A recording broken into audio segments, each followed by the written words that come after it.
Hello and welcome to the MM+M podcast. My name is Jack O'Brien. I'm the digital editor at MM+M.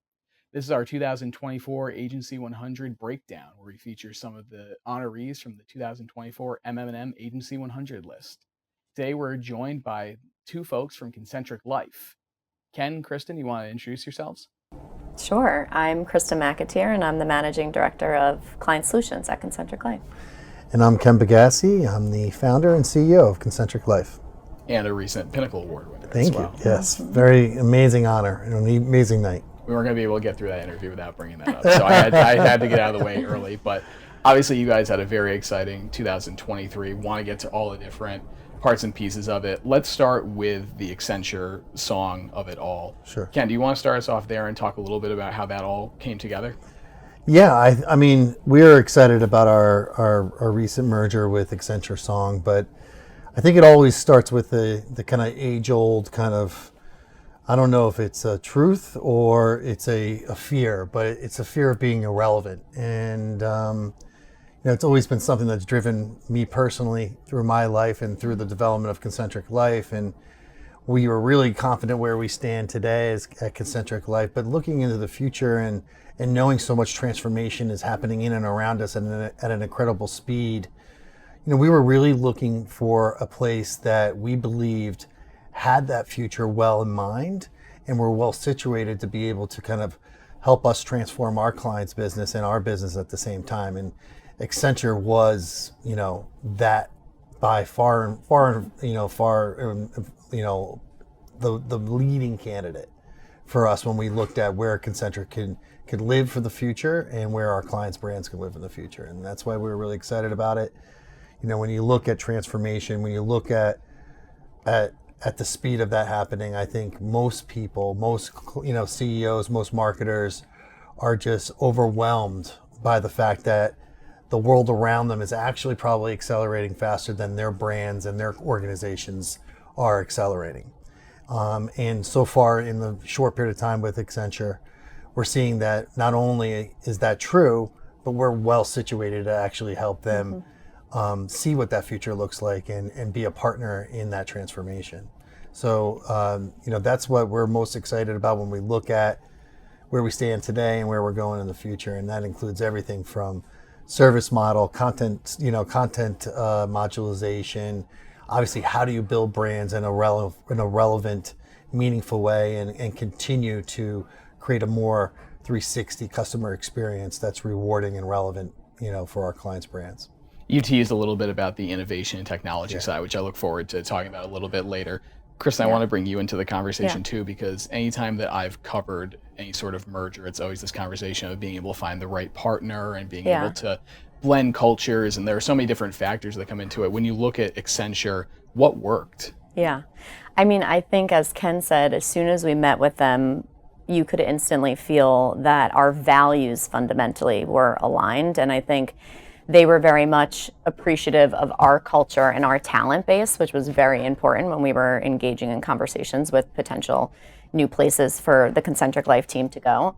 And I would say that we've expanded our talent base even since joining Accenture because it has been such a pull for a lot of people in the industry. So we always talk about at ConcentricLife how the brand is only as great as the people behind it. And, we were able to seriously augment our staff in light of the Accenture news. So we hired a new chief strategy officer, Ankit Vahia. He joined us. He's about 90 days in now and already has made such a tremendous impact on integrating all of our strategy offerings and being able to bolt in where needed within the Accenture world as well. We also, earlier this year, added to our UK leadership team. So we hired Phil Bartlett and Ali Kapoorn joined us in probably around January timeframe. And even in the last, 5 months since they joined us, I think we have tripled the staff that is based out of our London office.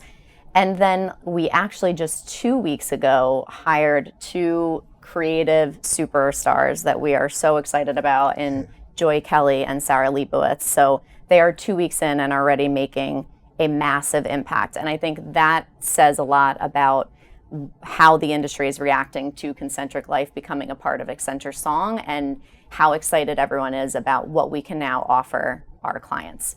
And then, on top of that, I think our existing staff, we've continued to grow young talent. We've still focused on that throughout this transition. And I think, honestly, from a culture standpoint, that's more important now than it ever has been, given this integration into Accenture. And the way that Accenture has always talked about it is they are a culture of cultures. And that really resonated with us, because we kind of gatekeep our culture. So the people who enter have to sign up for the way in which we operate and the expectations that we have.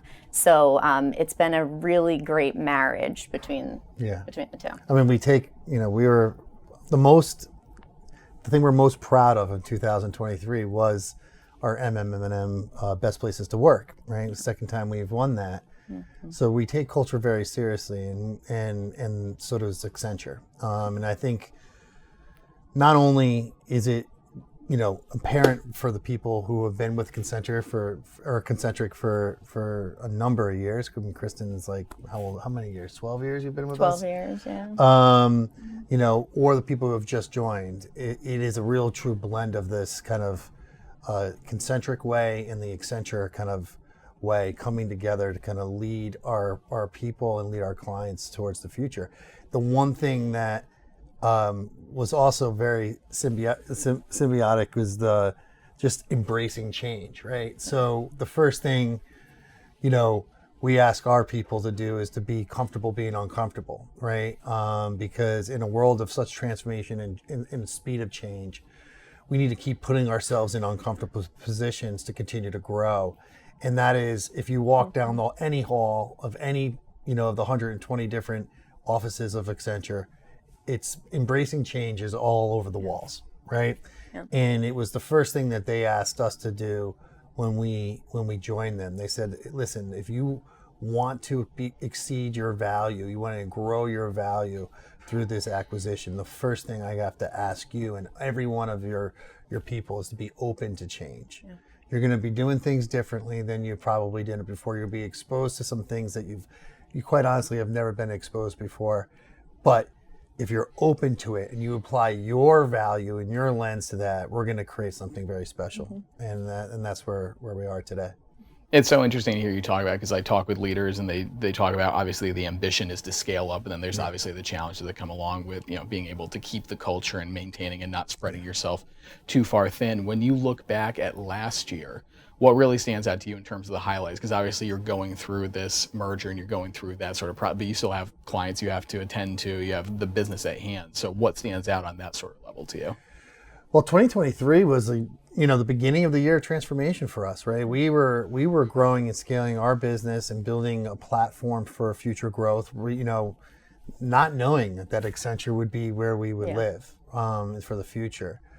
And so we had our initial acquisition and merger with Scout, and it was about asking, our staff to go through change, in a smaller sense, but change in itself again. Mm-hmm. And not only did we retain our talent at an extremely high level, which I think I'm most proud of, is that we, when you have change, sometimes you have people who fall to the wayside, don't see themselves in that change. Where we retained, upwards of 90% of our staff during this transition, the first transition. And then when we asked them to, hey, we're doing this, the principles, the reason why we're going after a larger, opportunity with whether it was Accenture or someone else, it was really always about staying kind of committed to our ambition and our vision, which everyone understood and lived every day. So that kind of made that a little bit easier. The other thing, obviously, we did is we doubled down on culture. One thing we've learned in 22 years, the only thing you probably can control is your culture. And so we really doubled down on it. We had people coming in from outside. We have an amazing D&I lead in Anna Sastrai, who's bringing in outside perspectives and helping us all understand that different perspectives create better, more meaningful work. And that work is finding its way into and that approach is finding its way into our client work. All that stuff that we were doing to kind of focus on our people helped made that transition really, really special. And I think that's why we did win, and we're recognized as the best places to work in 2023. We had great client growth. We had great organic client growth. We grew within some of our larger client, relationships. And I think the most important thing is that we grew our talent and we retained our talent over 2023. Yeah, we talked a lot last year about the focus on integration from an agency standpoint, and we always were just taken aback by the statistic that 70% of a marketer's day is spent interacting / managing agencies, relationships, partners. And on top of that, they also are often operating in quite siloed infrastructure within their own organization. So it just does not give them a lot of time to focus on what they need to focus on as marketers. So we went into 2023 with the ambition to make sure that we could sort of lift that burden from their shoulders, that we could integrate the model, set ourselves up to sort of take on some of that burden for our marketers and connect the dots where they might not be able to internally. So that was a big focus for us in 2023. And then the other thing in 2023 is that we talked a lot about the rise of the patient voice. And I think as brands, we saw a lot of our clients finally understanding that brands have to connect with their patients on a very human level. So the clinical is all still really important, but there needed to be sort of emotion within our messaging and within our content. So that's something that we took into all of our brands and tried to sort of optimize our engagements where we could on that front. And then the last thing that I think we saw in 2023 was a lot of brands started to lean into culture. And it's something that, we always think about, but as healthcare marketers, I think often, especially for HCPs, for payers, people don't always realize that they are equally participating in the wider culture. So for us, we really pressed on our brands to figure out what are those cultural forces that are at play, what are headwinds and tailwinds, because I think once you know and understand the cultural forces that are happening, you are able to connect with your consumers in a more relevant way because you're able to talk to them about what matters to them. So that was probably the third trend that I think we sort of brought forward with a lot of our clients in 2023. Yeah, I think you could see it in the type of work that we're doing and the type of work that we're pursuing. We got more clients than ever who are interested in becoming a household name. They recognize, and I think they finally feel that they're at the same table as Apple, as Nike, these large brands that are ingrained in the way we live our lives and their choices we make. Those are brands that are the choices that we make. They're right there. They have products, they have technology, they have brands that really transcend cultural norms, and they're taking it on head on. They finally, I think, from a corporate perspective, said it's now for us to actually come out from underneath, this kind of veil, and actually stand up for the value that we're creating for humanity, and then be part of the conversation more as it relates to overall wellness, health and wellness, and more proactive wellness. And so we want to have a seat at that table. So we've, been part of and are part of and responded to a number of opportunities where, people companies you didn't see before wanting to be, something that runs off your top of your tongue. Saw it with Pfizer, you see it with Abbott, you see it with Novo. They have the permission and they have the right, and our customers are actually asking for them to step forward and tell them who they are and what they stand for. And I think that's an exciting trend I'm seeing in the healthcare space moving into the future. It does seem to be one of those lessons that's been carried over from the COVID pandemic, Yes. where it's this Without idea a of like doubt. if you're able to tap into them as them being patients, but actually consumers, Yes. there's a value there. And you named off a few of those blue chip healthcare brand names where it's like, why should we be treated any differently than these other companies if we can build that sort of relationship? I imagine that's still a challenge because obviously they don't have consumer goods or retail products, but like they do have services and things that anybody Yeah. else needs too. Yeah. Absolutely, and they're being like, I mean, and Abbott is a client, a larger client of Accenture, but when you see what they do in their technology and how their technology is applied to everything beyond disease, but to real wellness and to understanding your body, and your own general makeup, man, you start to get excited. You start to see what that future looks like, where you have complete control over, your physical health and your mental health. Yeah.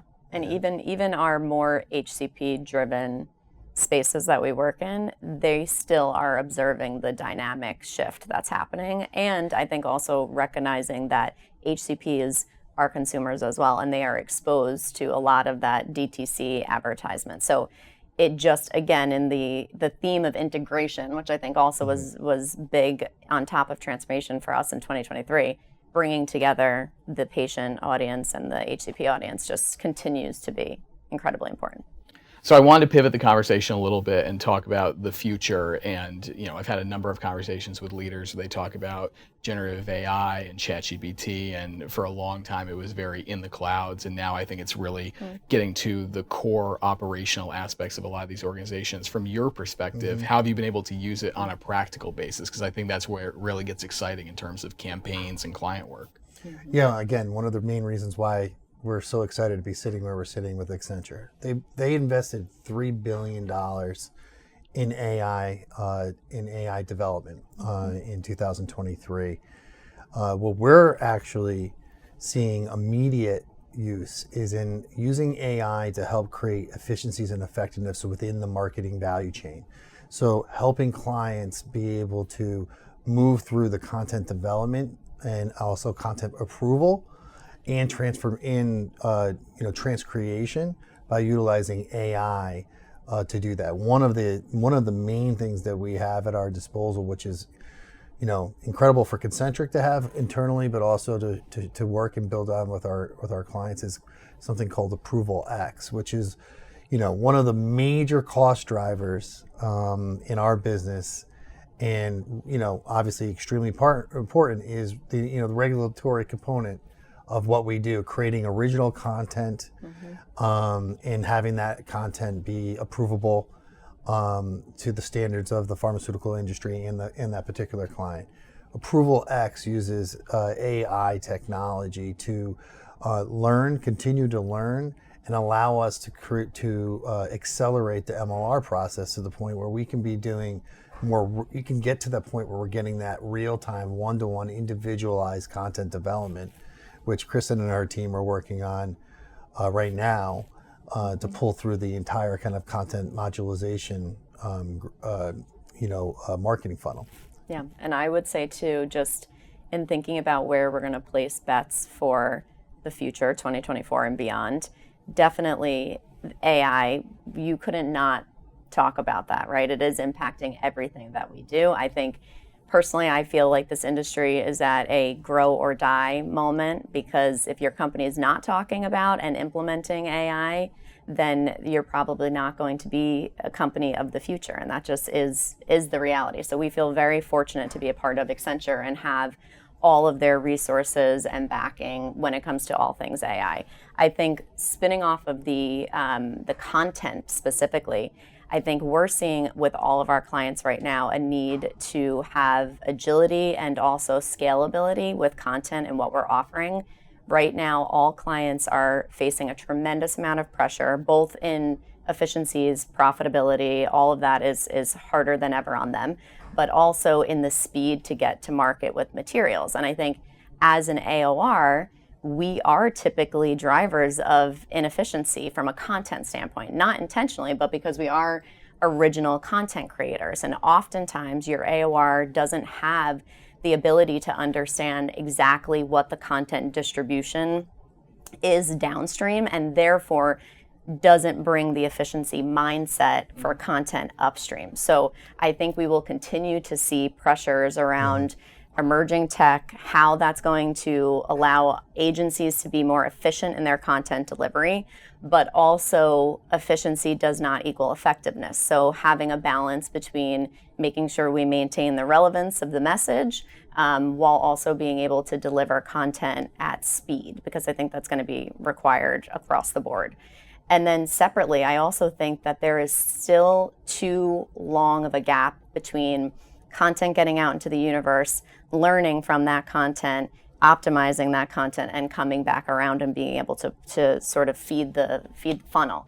So I think in light of some of the MLR transformation work that AI is going to bring forward, as Ken was mentioning, I do think we're going to be able to shorten the time from real world learnings to content updates. So I think that that is going to become something of the future and something that all agencies will sort of be working toward. And, separately, I also think that there is a need to measure based on outcomes, which it's been every marketer's dream to figure out how to measure the work that we do as agencies, as marketers, against actual patient outcomes, patient engagements, health outcomes, and cost effectiveness. And I think historically we've been able to sort of hide behind the vanity measurements of clicks and impressions and all of those sort of more surface level measures. So I do think we'll also see a press toward more outcome-based measurement that now we actually have the power to deliver on because of technology that has surfaced. So that is something else that I think will be really incredible as we move forward. I mean, it was pretty, we have, every year we have a summit, right? We bring all our, especially now that we're in a more of a hybrid Remote, setting, and we bring everyone together. And this year we were fortunate enough to bring obviously our Accenture colleagues in and get a peek into the AI, under the AI curtain of where generative AI looks and what does that look like for the future in the platforms that we have access to. And I would say it was a little scary and also very exciting at the same time. We had a lot, you can imagine the Q&A and the discussion afterwards where people saw things that they do every day being done in real time with AI. And there was definitely some trepidation, right? Like, is that my job? But I think the bigger thing here is AI is going to transform what we value our job to be. And I always anchor back to what our value is. Our value is creativity and ingenuity and strategic mindset, right? And that's not going away. We're just now have a new tool and multiple new tools under the Accenture umbrella for us to be able to put that to work. So I do think it's going to change and dramatically change our AOR model. We're actually, that's what we're excited about building right now. Is how do we, leave aside and let AI help us create those efficiencies and effectiveness on the side, and then what do we value and where do we want to put that? When we want to ask our clients to put that that dollar against that value, right? Because ultimately we want our clients to spend that dollar the way they should, where they're getting the most return on it with us, and that's going to probably be in that high level strategic, creative, and tech enabled content delivery. Yeah, and I think that the intelligent tech is going to become a competitive advantage for our clients and for agencies as well. And on the topic of staff, I do think that all clients and agencies alike have a task ahead of them to reskill their entire employee base, because it is change that is coming. It's already starting to be here now, and you have to embrace it. So I think all clients, agencies alike, are going to have to spend some serious time and resources to sort of reskill, upskill the talent base that they have right now. Yeah, and we've heard from a couple of leaders we brought up at the Transform conference back in April, where a lot of companies now have not only just a dedicated person for being like their AI, but like training again, where it's people that may or not be familiar with the technology. We spent a lot of this conversation talking about the past and the present in terms of what it looks like at your agency. I wanted to give a little forward looking. Sure. And I'm curious about what does the future look like? Obviously, you've laid out some really ambitious and to your point, both, exciting but scary prospects as it relates to this technology. What does the future of the agency look like? I mean, the future of the agency is really, I think this is why we're seeing the talent acquisition too of Concentric. When you could see it, is truly being able to be that one partner for our clients that can go so far upstream, where we're helping clients understand and future-proof their business and business transformation across the board, understanding and building that model and that kind of shared mindset all the way through development of and launching brands under that kind of model, and then obviously being able to create a relevant and continually changing ecosystem of content for a really personalized experience for their customers. So it's being able to go so far upstream where we're having, conversations where we're putting in play 5-year plans for the transformation of an organization, and having that then seep into the way in which they actually behave and through their brands, and then ultimately ensuring that we are able to develop that and have that same consistent experience across the world. And that is the one thing I think that, in my opinion, this particular acquisition and merger with Accenture solves. So right now, to be able to do that, our clients have to decouple that somehow, some way, right? They go for one of, the best here, the best there, the best over there. And you have some players that play pretty well across that spectrum, but they don't have the technology and the scalability and the content delivery and the ability to be universal all the way through. So it's decoupled at some point. And in that decoupling, you lose that efficiency, you lose that effectiveness. You might be gaining in on that particular project and you could measure it, but overall as an organization, you're failing to achieve the vision that you set forth, upstream. So I think that's, for me, what excites me every day is to be able to actually connect that finally with the Accenture offering. I think the agencies that will do best in this future world are the ones that can figure out how to bridge creativity and technology. And even at our clients, those are not the same people. So I think the marketing team and the IT team both need to equally embrace this transformation that is coming. And as ConcentricLife, as a part of Accenture Song, we feel best positioned to be able to do something like that. Ken and Kristen, it's been wonderful having you in our studio. It's so exciting in this kind of hybrid world to actually see people in person and be able to do something like this. It's been a wonderful conversation, obviously, about kind of what the agency went through last year, where it's going into the future. Is there anything else that our audience should know as they read through your Agency 100 profile? I think they should know that we are going to embrace the change that is hitting this industry. And I think you have to be a little bit uncomfortable in the uncomfortable. And those are the type of people who are going to do really well as a part of this next chapter of ConcentricLife story. I think you said that so well. Embracing change, right? The only way we can write the future is if we're open to new opportunities and we're open to new ways of doing things. And I think right now our industry is at that inflection point, right? The way we did our business yesterday is not the way we're going to be able to do the business in the future. If we are, we're going to be irrelevant. And as I mentioned, I've been sleeping a lot better now since I've been, since we've been with Accenture, because I believe that not only will we not be irrelevant, but we will be creating relevance and value for our clients and Concentric and Accenture in the future. It sounds like a superpower to be able to just feel like now I'm sleeping so much better. Thank you again for coming in here. It's wonderful to have this conversation. Thank you.